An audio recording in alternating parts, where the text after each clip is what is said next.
This is Radio Reversal on 4ZZZ. Thank you for tuning in this morning. It is 10:39 and we still have a jam-packed show coming up for you. This is Helen in the studio and we're going to be playing through some recordings of a webinar that happened in July, themed around Toward a World Without Prison. This webinar had panellists Makayla Reynolds, Damien Linnane and Ashleigh Chapman, and was hosted by Miranda Gibson and the Abolitionist and Transformative Justice Centre. Makayla Reynolds is the sister of Nathan Reynolds, who sadly died in custody in 2015. Damien Linnane is a former prisoner, a writer and an artist, and Ashleigh Chapman is also a former prisoner and an advocate for LGBTQ plus communities and for the disability community, particularly in prisons. So I'm going to start the recording now with some more introductions. I think it starts with Miranda. Thank you for tuning to 4ZZZ and I hope you enjoy. My name's Miranda and I'm going to be emceeing tonight, and we also have Damien and Ashleigh on the call and Makayla hopefully joining us soon. So before we start, I'd like to acknowledge that wherever we're listening to this webinar tonight across the continent, we're listening on the unceded lands of First Nations people.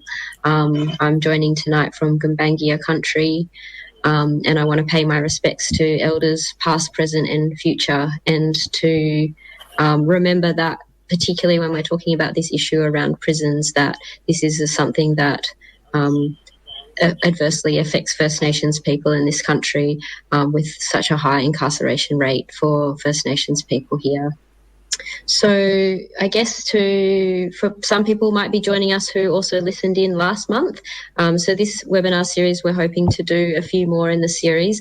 Last month was our first one, and we were lucky enough to have Debbie Kilroy join us from Sisters Inside and Narita Wright to join us from NATSLS, the National Aboriginal and Torres Strait Islander Legal Service. And we had a great conversation talking about a lot of the issues around prisons, and talking about some of the experiences that people had, and also talking about ways that we could support people inside as well. And at that time, we also talked a little bit about the Black Lives Matter movement and the way that Aboriginal and Torres Strait Islander deaths in custody were an important part of the movement here in Australia. And we also talked a little bit about how COVID measures that were being put in place by corrections departments at the time were impacting our prisoners, which is obviously an issue that's very current at the moment with so many COVID cases on the rise. Since June, there's actually been 7 deaths of Aboriginal people in custody. This week as well, the Council of Attorney Generals has deferred making a decision to raise the age of criminal responsibility from 10 years of age. And also, as I mentioned, we've got COVID being a huge issue in prisons as well, with prisons across Victoria. There's a lot of prisons in lockdown, and there's been the first reported case in New South Wales of someone inside a prison having COVID in Parkley, and that prison's now gone into lockdown. So tonight we're gonna talk again about these issues, and we are lucky enough to be joined by some amazing speakers tonight. So just to introduce the speakers that we have here. So Damien Linnane is a former prisoner and an author and freelance journalist who has spoken out about the treatment of incarcerated people.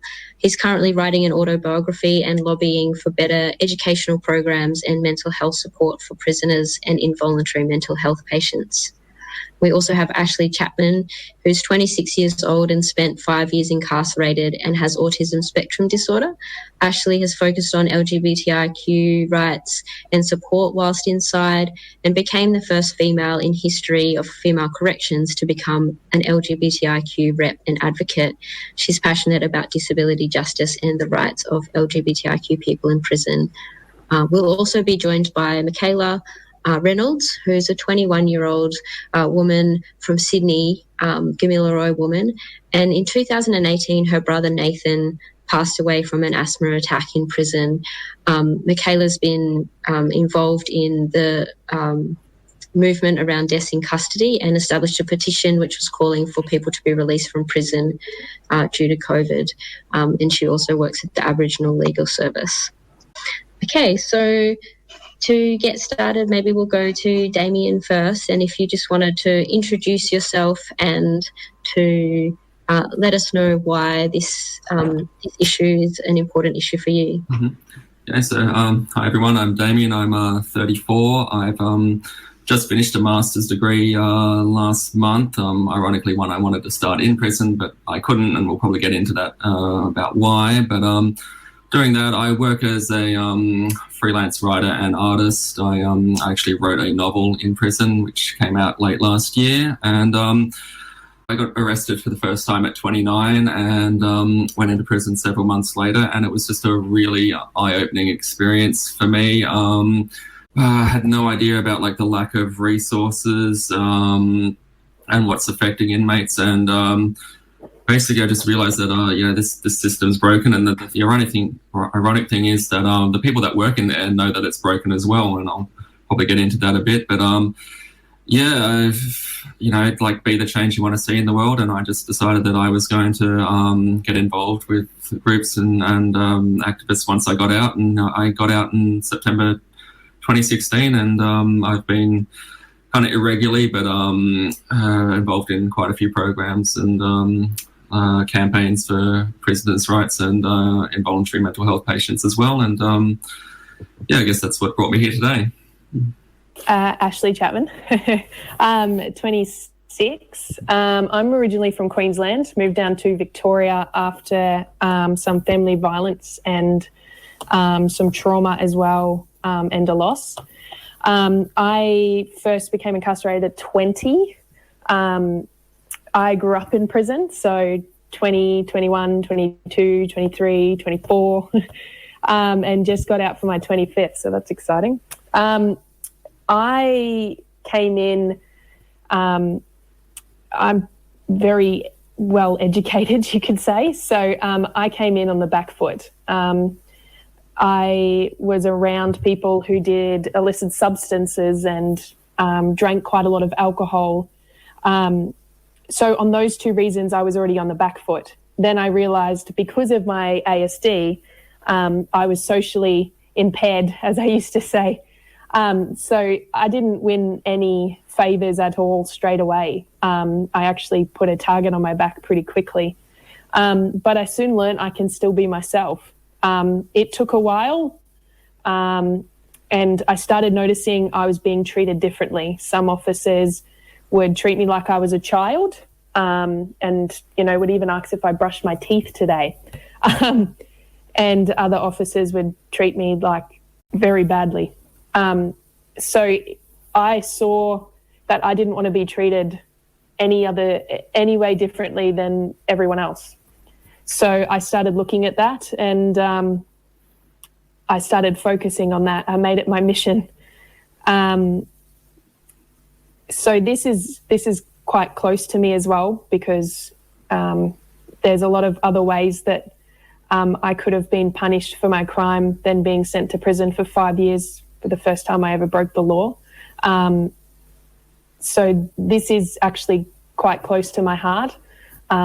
So hopefully this seminar can help make things move forward, basically. Welcome to the webinar. I don't know if you want to start, as the others did, with a little introduction about yourself and why this issue is important to you. And if you like to go into the first question, which is talking about the ways in which you think prison is harmful to people and to communities. Yeah, sure. So my name is Makayla Reynolds. I am the proud sister of Nathan Reynolds, who unfortunately was a death in custody in 2018. So I currently work for Aboriginal Legal Services in Redfern. Tonight's really, not just tonight, thank you guys for having me here, but I love speaking out about this because we need to show awareness, because there's now been 439 deaths in custody. and no one has ever been held accountable for these deaths. It just keeps happening. They say prisons are to rehabilitate people. They're really not. It damages your mental health and also your general health. The hygienic conditions in prisons are terrible. My brother had an asthma attack. It took 40 minutes for him to receive help.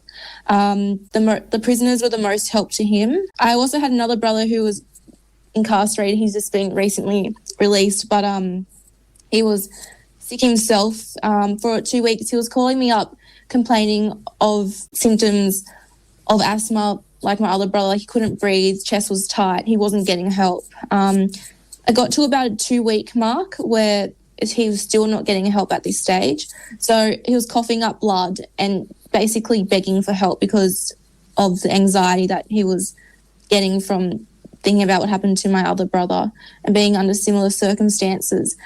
I contacted legal aid and put a civil form in at this 2-week mark because I didn't hear from my brother for a couple of days, and he was rushed to hospital.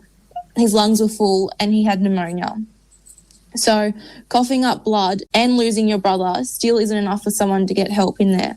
I hear of similar things every day through my work. A lady went into jail with a sore on her toe and she ended up leaving jail with a missing toe. Jails are just not a good place at all. This was the introduction to the Part 2 webinar, Stories from Inside Toward a World Without Prison, hosted by the Abolitionist and Transformative Justice Centre. There were some heavy themes going on in there around deaths in custody, and if you would like to speak to anybody about that, you can call the Lifeline number on 131114. And I was wondering if you could both talk about the ways in which prisons cause harm to individuals and also to communities. So, Damien, did you want to answer first? Yeah, sure. No, I really identified with what you said at the end there, Ashleigh, that there's so many other ways we could have been punished rather than sent to prison. And for me, I was actually assessed for what's called an intensive corrections order. I'm not sure if it's different in other states, but in New South Wales, that's basically, if you don't know, that's one step before going to prison. It's between a suspended sentence and going to prison. It's basically a community program with like rehab and volunteering and stuff like that. And I have autism as well, and I was denied the intensive corrections order because my assessment said I needed regular counselling with a psychologist who specialised in autism. And the town I was living in didn't have one of those. And so I was told I'd have to relocate to either Sydney or Newcastle. And the killer was that I had to pay for the therapy myself. They wanted me to see someone every 2 weeks, and I'd already used up my 10 subsidised mental health care program package getting therapy while I was on bail. I kind of shafted myself by trying to better myself. And they said there was no funding for that, and I was like, well, if I'm going to move to Sydney, I'm going to have to quit my job. And they said, well, if I'm like, what happens if I can't if I can't afford to go to therapy? And they said, well, unfortunately, we'd have to issue a report saying you've violated the terms of your intensive corrections order, and that'll almost certainly result in you being sent to prison. I was like, well, to hell with your intensive corrections order. Sounds less stressful to go to jail, and it probably was, having been in there now. But the sad thing was that my therapy was going to cost about $20,000, and I just thought it was really ironic that they didn't have $20,000 funding for me to get therapy, but they did have, it costs $109,000 a year to keep someone in prison in Australia. And I pointed that out to my parole and probation, and they were like, well, look, we get it. It doesn't make any sense, but, that money comes from different pools, and there's no funding for you to get therapy. And the prison, the government didn't have the money for me to get therapy, but they did have the money to put me in prison, where my first cellmate, he was actually quite a nice guy, but he was, in for manufacturing firearms, and I didn't get any therapy in jail, but now I know someone who sells machine guns, and that's quite possibly not conducive to me getting better. But you think about how much money that is, $109,000 a year. It'd literally be cheaper to hire a full-time support worker, even 2 full-time support workers, to work on each person, each offender. And but instead, I got sent into prison, and I had a mandatory appointment with the prison psychologist. And I said to her, look, I realised I had some issues while I was before I got arrested, actually, and I started seeing a therapist. Hence why I used up my 10 free mental health care sessions. And I told her, I'm like, look, I really think I'd get better if I kept having therapy in prison. And she kind of smiled sadly, and she said something I'll never forget. And that was, she said, Damien, everybody in here would benefit from therapy. Unfortunately, there's no funding for that. She's like, my job's just to assess whether people are suicidal, dangerous, or at risk of escape. And, the good news is I think you're none of the above. And But yeah, there's no therapy. I was assessed a low to medium risk of reoffending, which also meant I was ineligible for rehabilitation. You had to be assessed as medium to high risk for that. So I went in there. There's no therapy. There's no rehabilitation. And in New South Wales, we're a bit unique because you can't get computer access. I've been told in other states you can get a laptop or access to a computer if you're studying, but you still can't in New South Wales. So I was like, always been the kind of person who wants to make the most of a situation. And I was like, well, if I'm going to prison, I'll go back to uni and I'll study. I already had an undergraduate degree, and but yeah, I couldn't do that master's degree I wanted to do. I couldn't do anything really because there was no computer access. So went in there, no therapy, no education, no rehabilitation, and I'm surrounded by some very interesting and troubled and people dealing with heavy trauma. And when I was getting assessed for that intensive corrections order, probation actually, I said to probation, I'm like, look, I really don't think I'm going to get better in prison. And my officer said to me, she was like, Damien, nobody gets better in prison. And that's kind of sums up why I'm campaigning, because even the people working the system know that it doesn't work.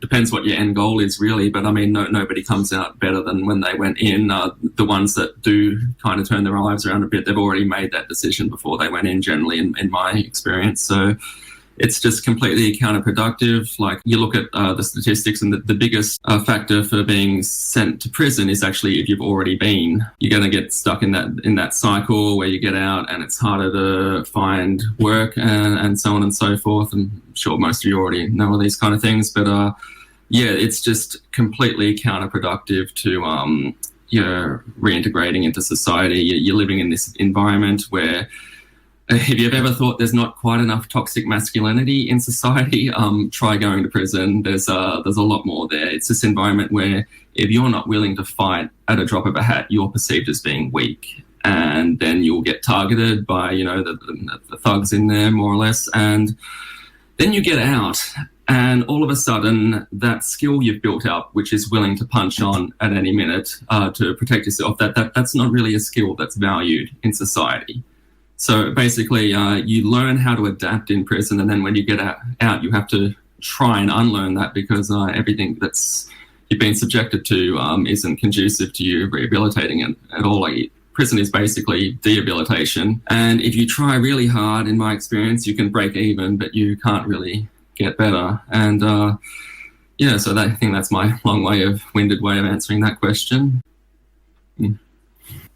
It is a long-winded answer, isn't it, Damien? It's very difficult to sort of explain everything. So I'm just going to take it from my personal experience, maybe a little bit of factual information in there too.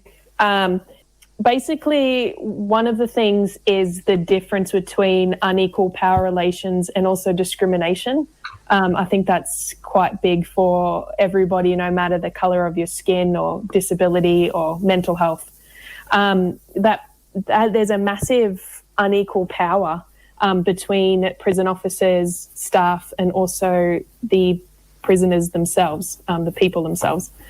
So that's a major one for me. It does make it a bit difficult having mental health, a disability, and also coming from family violence background as well. It makes it quite difficult to function. And as you might know, Damien, with having ASD, it's overstimulated. So there's lots of loud noises. There's lots of things you have to touch and to see as well. So that makes it quite difficult having a disability. But also with the mental health on top of it as well, coming into the prison, it does make it a bit difficult to advocate for yourself. If you're having a bad day, or if you just generally have difficulties speaking with your peers, but also the officers as well. It can make it difficult to ask for something that we need or want. That is one of the major issues, especially if you have mental health or you've been through family violence as well. A lot of different people have difficulties talking to someone of the opposite sex or the same sex. So if you have a male officer and you need to ask a question, it does make it a bit difficult. And community-wise, it makes it a bit difficult as well, because I don't know how many times our prison was on the news for instance, a brand new mental health unit, and also a reintegration unit as well. They made it sound like it was going to be all over the media. It was going to be this new thing for anyone who has any type of disabilities, mental health, and it's the complete opposite. So the community's getting the wrong information. For instance, there's 2 quiet rooms that are fully decked out, fully soundproof. They spent thousands of dollars on this. The media loved it. The media lapped it up. They're being fed the wrong information. These soundproof rooms have never been used. They are completely soundproof. So if somebody's in there and they're unwell, and they can't even get out, there's no intercom, there's no way to get anybody's attention. You kind of just have to stand at the little window trying to get their attention. So in theory, they try to do the right thing, and they do try to implement things for our prison in particular, though it's not executed correctly. And I think that's where the community comes into it, because they're being fed lots of information that is absolutely incorrect. So it makes it a bit difficult for communities to get together when it's difficult, because if we find it difficult to speak out, and we can get in quite a lot of trouble and to speak out about different things. You're listening to 4ZZZ on 102.1 FM.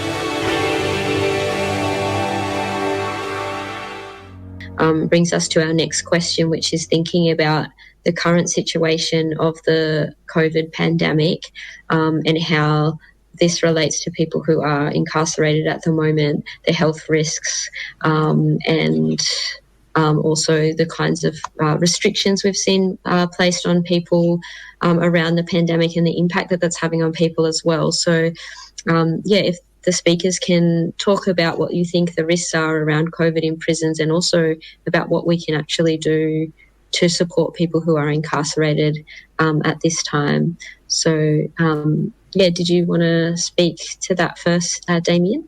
Yeah, sure. So, basically, this pandemic's just exacerbating the existing issues in prison, which is overcrowding and the lack of healthcare.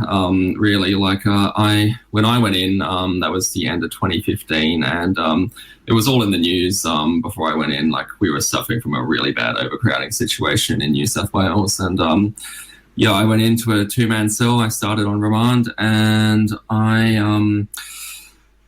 we were on lockdown for a couple of days because they had staff shortages, and then they eventually opened our cell door, and I thought we were getting let out, but what they were doing was they were pushing a 3rd man into our 2-man cell, and he was on a mattress on the floor. Like, I literally couldn't get out of my bunk bed without stepping on his mattress. And this is the kind of overcrowding we have in there. Like, that you can't social distance in prison. So, that open letter went out quite a while ago now, about signed by over 300, academics and healthcare professionals, about how when COVID gets into prisons, it's just going to spread like wildfire. When I was in over winter, everybody got the flu, which wasn't, it's the flu. We got sick. It wasn't the world's biggest deal, but obviously COVID's a lot worse than the flu. And so there's no social distancing in there.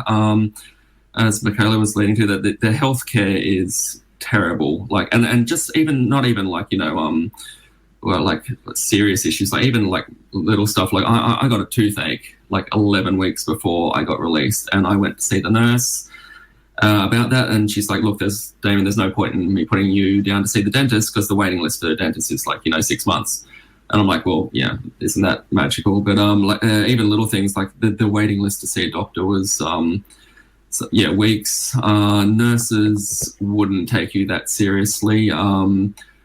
I had a guy I was at Glen Innes Correctional, which is a constructions, like a lumber yard, and we had a guy drop something on his foot, and he went to the nurse's office and complained, and she just took a look at it and said, like, doesn't look, you know, looks okay to me, go back to work, and, you know, did an x-ray on him or nothing, and just, yeah, like it's, the system kind of assumes you're lying by default. So, like, you know, the social distancing, there's the really inadequate healthcare. Like the healthcare in there's already, you know, I was going to say it's stretched to breaking point, but it's already been broken for years, and now this, you know, pandemic's going to make it a lot worse. But also what inmates have access to, like if you saw the last webinar, I think it was Debbie was talking about the like complete lack of soap in there, but more importantly, in New South Wales, we get the allowance you get is about $15 a week. And you're expected to buy certain toiletries with that. And, you know, if you want to keep in touch with family, like, you know, a 6-minute phone call in New South Wales will cost you $2.20. And if you only get $15 a week, then, you know, how are you expected to, because visits are shut down now.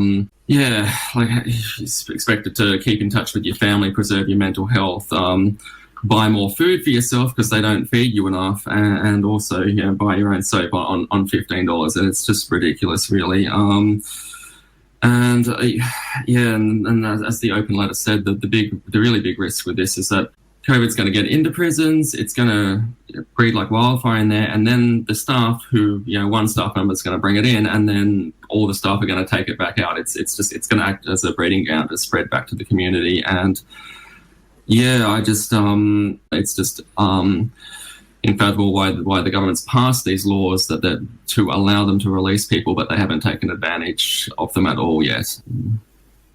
Great. Makayla, did you want to talk about that as well? So most people, like my brother, everyone is at risk of coronavirus. I'm not sure if you guys all heard today that an inmate has been found to have coronavirus in Parklea Correctional Centre.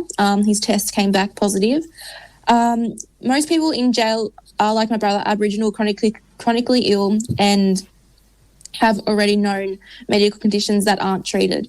My brother was in a minimum security prison with a known condition to the staff members there, and he still couldn't survive. How on earth are they going to treat multiple inmates? There's just no care. I just don't see it going down well. It's going to be spreading in there like wildfire, and they're really not taking enough precautions as they should be to stop it from really happening. And now one person has it. I'm really fearful for what is going to happen to the rest of the people that are in custody. Ashleigh, do you have any thoughts on this as well? Yeah, so I'm up here in Victoria, or down here in Victoria. I was incarcerated during this pandemic. The issue for Victorian, as I don't know if you all know, there are quite a lot of cases in the men's system at the moment, and one located next to the Dame Phyllis Frost Centre, which is where I was incarcerated for the 5 years. So when this pandemic happened, obviously in Victoria we have TVs, so we saw this unfolding. The first thing we wanted to gain access to was sanitizer, multi-purpose spray, stuff like that, sponges. Unfortunately, if you lived in an open cottage, you were allowed 2 or 3 chuck swipes, for example. There's no sanitizer at all. So that made it quite difficult to protect yourself and also to protect others. We have quite a lot of elderly people at Dame Phyllis Frost Centre, so it does make it a bit difficult. And as you all know, it is very difficult for everyone with this coronavirus, but if you do have underlying symptoms, it can make it a bit difficult. And as Makayla and Damien both said, the medical system is really bad, and also here in Victoria as well. There's been some horror stories as well. An Aboriginal woman complained of having a really bad stomach ache for years. I'm talking maybe 3 or 4 years. And they just put it down to her alcohol use before she was incarcerated, stuff like that. It turns out she had unfortunately had stomach cancer and only recently passed away. So it does make it a bit difficult. The doctors and the nurses are not qualified enough, or overworked and also understaffed. One nurse is turning up to a medical emergency. It does make it quite difficult. It's sad to know that all over Australia, all prisons are like this. And to not have access to basic sanitizer, masks, even gloves. I mean, if you were to take a box of gloves to your room to protect yourself and to protect others, it's contraband. You would get in trouble. So even asking the officers for equipment like that, when they have it at their staff desk. They have quite a few. In one particular unit, they had 4 bottles, and if you tried to use one, you're not allowed to. It does make it difficult with the coronavirus because obviously, as we know, social distancing, using sanitizer, stuff like that. You can't do that in prisons. They did try to move everyone out. If you were in a double room, you can potentially live in a unit. There's 3 units that can have 15 people. And if coronavirus was to get in, and it already is in the Victorian prisons, but to get into the female system, because we only have that one particular prison, we do have a minimum security. But Dame Phyllis Frost Centre is overcrowded. It is understaffed. And it's just easier for them to lock you in your unit or your cell than it is to deal with anything. We had one particular person quite unwell, so they located everyone from that particular unit, shoved them all in the unit. They were buzzing up for what I would think is about 7 hours nearly, and I was living next door, and no help. The nurses are coming, they'll come when they can. I happened to be walking behind 2 particular nurses with an officer being escorted to them to do the tests. And I overheard them say, "We don't know what we're doing." They had no PPE on, and they walked in, no PPE at all, walked in and said, "Oh, I don't think you have coronavirus." At that point, that was the start of the coronavirus pandemic. So we didn't know a lot about it at all. So basically, because the staff are either undertrained or overworked or just downright just don't care, and unfortunately that is the case for some, it makes it difficult because it's going to be transferred. You have support staff coming in, rare now that the pandemic, most of them are video, but you have the officers coming in as well. There's no temperature checks. There's nothing at the gate when they walk in. You have a lot of construction going on at the moment with the Dame Phyllis Frost Centre, so you have a lot of those tradies coming in as well. It's just there's no system in place for this, even though we've been going through this for months now. Nothing's being done about it, and that's the dangerous part, is no government's taking control, the General Manager, for instance, it's literally like she's been on holiday with the Prime Minister in Hawaii, for Christ's sake. So it makes it a bit difficult when even the General Manager, you don't see her. I expected her to be walking around with a mask on going, right, you do this, you do that. And that's what should happen, especially in a prison system. There's a giant wall or a giant fence or whatever you guys got around your prison, but it's basically people are going to start dying, and people already are. Whether it's made worse by this pandemic and the previous medical conditions that you have, it's going to get very dangerous. And are we even going to hear about it? And that's the issue. We've had 4 deaths in custody at Dame Phyllis Frost Centre, and I can tell you now the last one we heard was the corrections officer. There was a recent death of a Koori woman. We did hear about that a little bit. She had been in her cell for hours, screaming out for pain. Other people had been pressing their buttons, requesting assistance for this woman, and they put it down to, she's only just come in, she's coming off drugs. And it actually turns out that the medical system had given her the wrong drug on top of what she'd already taken out in the community. So basically, feeding someone full of medication is exactly what they do. It's let's give you some medication, goodbye. And the same with DPFC as well. Getting assistance medically for anything is quite difficult. I was electrocuted, partly my fault, but there was equipment that should never have been placed there, and it was quite dangerous. They were like, no, let's just wait a little bit. Let's not take you to the medical department, because then they would have to, then WorkSafe would come in and investigate. So it's basically, when something does happen, is the right authorities going to be notified? And that's the issue, because I bet you $1 million no. And that's the difficult part about this, is because it's a broken system, and even if the community does want to help, they're not being fed the right information. I've spoken to many people who think it's like Wentworth, that have these idealistic views on our prison systems, and especially DPFC. DPFC is very big with social media, lots of different videos. It's all a load of, it's not true. And that's the issue, is that's what needs to change. There needs to be more forums like this, more seminars like this, to tell the truth, and people not afraid to tell the truth. And that's where it becomes difficult, because we're always going to cop flack, especially as ex-prisoners as well, is because, are they lying?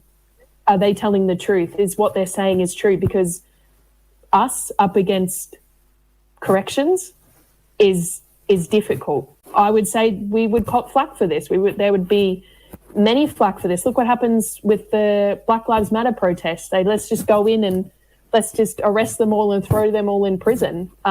Let's not hear what they have to say, and adapt and change and develop a new system.